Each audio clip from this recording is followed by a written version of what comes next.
Hello everyone, welcome to Royal Palace online classes. In this video I will give a quick recap of current electricity, useful for your CET exam. Just I will give the synopsis and we will do the circuit problems in the next video. See here, first what you have to remember is drift velocity. Drift velocity is equal to I by NEA, where N is number of electrons per unit volume and E is electron charge, A is area of cross section of the conductor. And again after drift velocity you should know about resistance. Resistance is equal to rho L by A, where rho is resistivity, L is length, A is area of cross section. If the same wire is stretched, the resistance formula will change.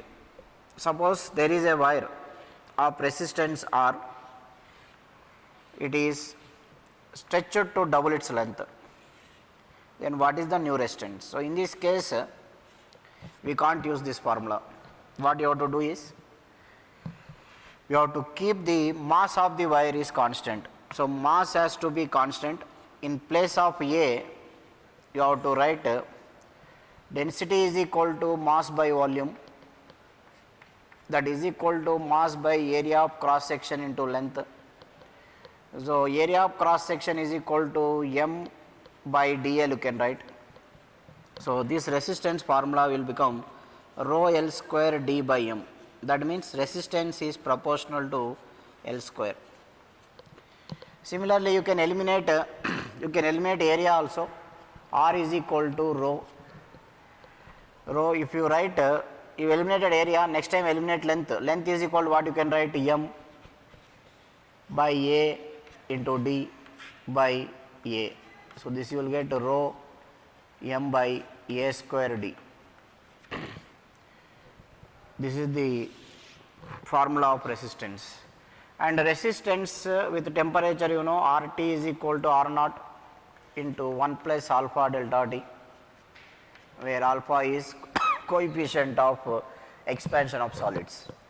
And similarly, when same wire is stretched, you have to use this formula. When different wires are used, you can take directly this formula, R1 by R2 is equal to rho 1 by rho 2 into L1 by L2 into A2 by A1. This is the concept about resistance. And next, Ohm's law. According to Ohm's law, when all physical conditions of the wire are kept constant, then V is proportional to I, that V is equal to IR. Next, resistances in series and parallel. Resistances in series and parallel. Resistances in series, Rs is equal to R1 plus R2 plus R3 up to Rn. So, resistances in parallel is 1 by Rp is equal to 1 by R1 plus 1 by R2 plus 1 by R3 up to 1 by Rn. If n identical resistances are in series, Rs is equal to Nr. If n identical resistances are in parallel, Rp is equal to R by N. Rp is equal to R by N. So, how to identify they are in series? You can identify that they are in series if same current enters into it, same current, no network here, just single line. How to identify they are in parallel? In parallel combination, they will have same potential difference. They will have same potential difference, but current will be divided. Current divides in parallel combination, whereas in series combination, voltage divides. Voltage divides. And next, about cell and EMF and potential difference. A cell is a chemical combination, it is a device which consists of chemicals which will give direct current, which will give direct current.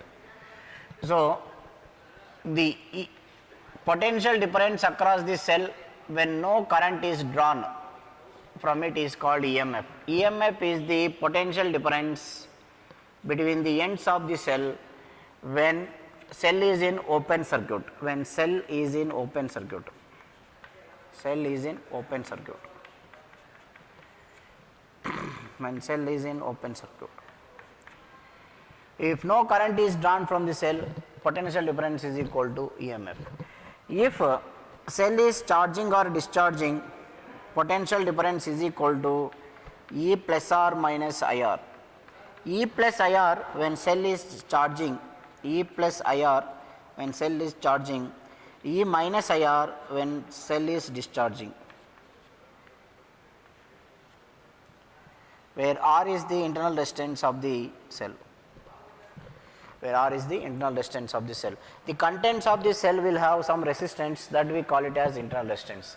Then when you connect identical cells in series and parallel, if n identical cells are connected in series, if there are n identical cells of EMF E and internal resistance R are connected in series to a external wire, they are connected in series to external wire, then current total EMF is equal to NE, and total resistance is equal to N into small r plus capital R, because N into small r is connected to an external resistance capital R.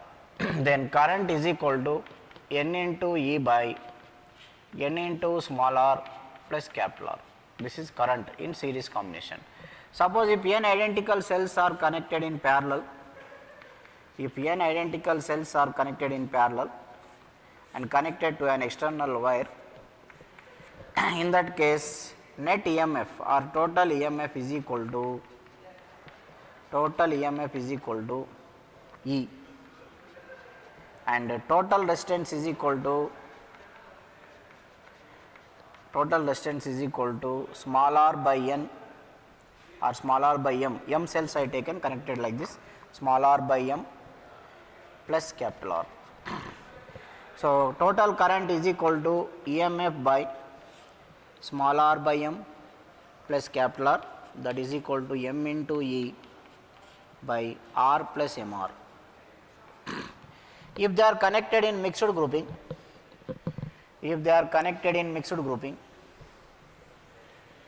suppose if they connected in mixed grouping, n cells in series connected in m rows, n cells in series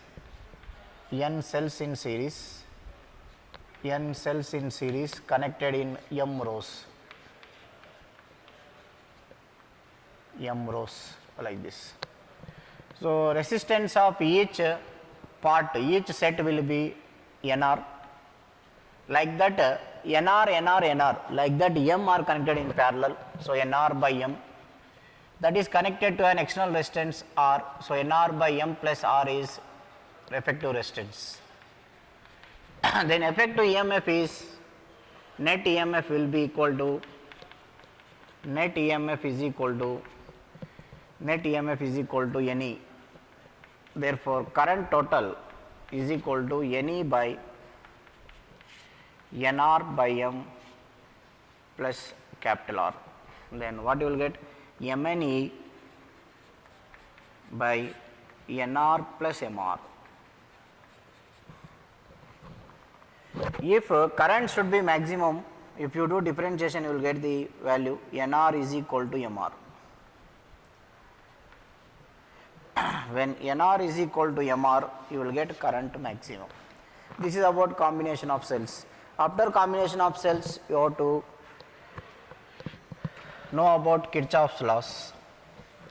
According to Kirchhoff's first law, current passing through a junction, if there is an electrical junction, current entering the junction is equal to current leaving the junction. I1 must be equal to I2 plus I3. I2 plus I3. This is also called current law. It is also called junction law. It is also called junction law, and it is also called Kirchhoff's first law, that already you know. Next, Kirchhoff's loop law, which is very important in solving all the questions based on competitive exams. Kirchhoff's loop law appears to be very simple, but application of Kirchhoff's loop law is very difficult. Kirchhoff's second law says if there is a network consists of EMF, batteries and cells and resistors. Let us take this loop having batteries and resistors. This is a mesh, a loop. So in this loop what happens is, what it says is, around a closed loop A, B, C, D, A, you take a closed loop A, B, C, D, A, total potential difference total will be 0. The sum of all potentials in a loop is equal to 0. That means potential across AB, potential across BC plus potential across CD plus potential across DA must be equal to 0. This is what Kirchhoff's loop law says. Now, in this loop law, what is more important is sign convention. Sign convention. Easy to remember sign convention by remembering only one sentence. Potential drop is negative, potential rise is positive. That means, suppose if I am going from A to B, there is a cell whose value is E1. Whether I have to take plus or minus, you are going from positive terminal to negative terminal, so it is minus because it is a potential drop. And you can give the direction of current, whatever may be the direction of current, you can give one direction of current. Let us assume current I is flowing. Just assumption only, it is an example. Now you are moving from A to B inside a resistor, one resistor is there in your way. When you are start moving from here, you start imagine that you are moving from here to there. Start moving from A to B, B to C, and again come back to A. You start imagine yourself that you are moving. So when you are moving, you got one cell. While passing this cell, you are moving from positive terminal to negative terminal. So potential drop you have to take minus. Then again there is a resistor. While crossing the resistor, you are going in the direction of current. Current always flows from high potential to low potential. So in the direction of current means that is also drop only. So therefore minus IR1. Across BC there is no resistor, there is no cell, so it is 0. Again across R2, again R2, you are again going in the direction of current. So minus IR2. Again plus E2, why? Because you are going from negative terminal to positive terminal, so that is equal to 0. This is how you have to apply Kirchhoff's loop law. So based on this Kirchhoff's laws, there will be some networks. The easy methods to solve networks I will take in the next video. Just here I am giving the just synopsis of your current electricity. And this is about Kirchhoff's law. Sign convention, you can remember like this. Inside a cell, when you are passing through the cell, positive terminal to negative terminal, negative. When you are passing through the resistor in the direction of current, negative, then opposite will be exactly positive. Okay, this is about Kirchhoff's law. Based on Kirchhoff's law, there is one application. Many applications are there in your textbook. First one is Wheatstone bridge. What is Wheatstone bridge? It is a network consists of 4 resistors P, Q, Rs, or R1, R2, R3, R4. When bridge is balanced, we can say that P by Q is equal to R by S. No current flows through the galvanometer. We can say that P by Q is equal to R by S. This is a galvanometer. This is P, Q, this is R, this is S. So when bridge is balanced, we can write P by Q is equal to R by S. This is about Wheatstone bridge. And next will be meter bridge. What is meter bridge means? Meter bridge consists of meter bridge consists of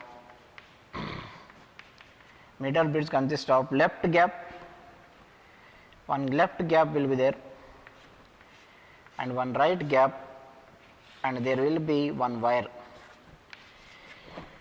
The formula for this is, in left gap and right gap we can keep the resistors left gap by right gap. You can remember like this, left gap by right gap,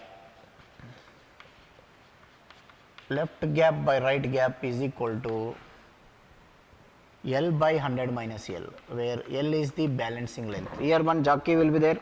I think you already written your PUC exam, successfully passed also. So you know what is meter bridge. The design of meter bridge they are not going to ask in the competitive exam. What you have to remember is left gap by right gap is equal to L by 100 minus L, where L is the balancing length. And next part is potentiometer. Potentiometer is a device which measures EMF of the cell, and it consists of a primary cell E0 whose internal resistance is R, and connected to a external resistor which is variable called rheostat. It is connected to a wire of resistance RL. Okay, this is called primary circuit, and in secondary circuit there will be a cell whose EMF has to be measured. It is connected to a galvanometer which is connected to a jockey which is free to rotate. The current flowing in this wire you can calculate as current I is equal to E0 by small r plus capital R.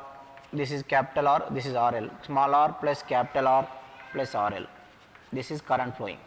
And if you calculate the resistance up to that part, then you will get the EMF. This is the balancing length. Resistance of total wire RL is equal to resistance of total wire for length L is RL, and resistance for small length is, you will get RL by capital L into small l. So this RL by capital L into small l, if you write here, you will get the formula for EMF. Or once again I will write current is the current flowing through the wire is E0 by small r plus capital R plus RL. This is current. EMF of the cell whose you have to measure is E0 by small r plus capital R plus RL. This is current into RL by L into small l. This is the resistance of the part up to which your jockey has given the balancing point. So from this, all these are constant only. This will take it as K. Here K is called potential gradient. So E is proportional to L. E1 by E2 is equal to L1 by L2. Next, E1 plus E2 by E1 minus E2 is equal to L1 by L2, or E1 by E2 is equal to L1 plus L2 by L1 minus L2. And how to measure internal resistance? Internal resistance is equal to small r is equal to capital R into 1 minus L1 by L2. That is how you can measure internal resistance by using potentiometer. So by using potentiometer, these are the formulas what you have to remember, and you should be able to draw a rough diagram in the exam, so that no need to remember the formula. Here it is balanced up to this point, you calculate the resistance up to that point and calculate the current. Here the current which is coming out is because of the primary cell given by the manufacturer, but not because of the battery or cell whose EMF you are going to measure. So therefore no current is drawn from the battery. That's why E1 by E2 is equal to L1 by L2. You can go through the formula of internal resistance also. Small r is equal to capital R into 1 minus L1 by L2. So this is all about the current electricity, a quick recap of current electricity. All formulas I have given. In the next video I will explain how to solve the critical circuits with shortcut methods. Okay, thank you for joining me. If you have any doubts, you can leave in the comment section.